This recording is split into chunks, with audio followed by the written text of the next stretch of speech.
Hi everyone, welcome to another episode of Foodie Pinoy. Today, we're going to cook a simple but delicious vegetable dish, Sauted Patola with meatballs and Misua, or Sauted Sponge gourd or Loofah. Okay, let's stick with the sponge gourd because Loofah doesn't sound appetizing and it makes me want to bathe. Here are the ingredients.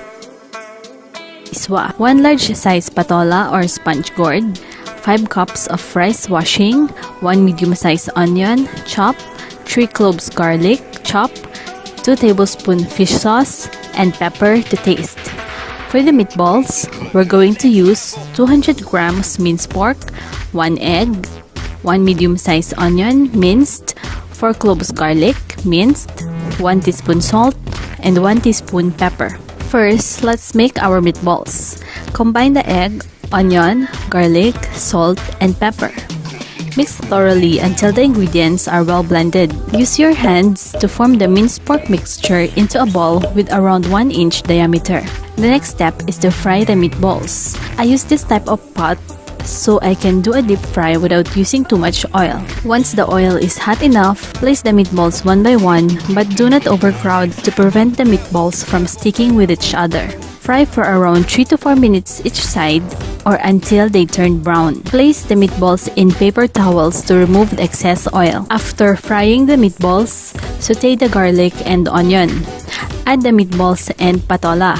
Mix it up, then pour in the rice washing. Season with fish sauce and pepper. Then bring to boil.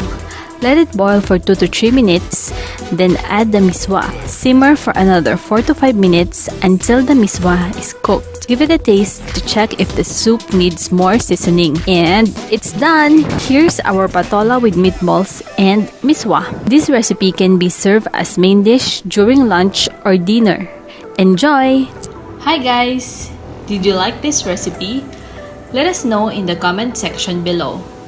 Hit like if you enjoyed this video. This will help us know that you are enjoying our content. If you haven't subscribed yet, click subscribe button and make sure to click also the bell icon so you'll get notified once we release new videos. Until next time, this is Foodie Pinoy saying goodbye and it's a wrap!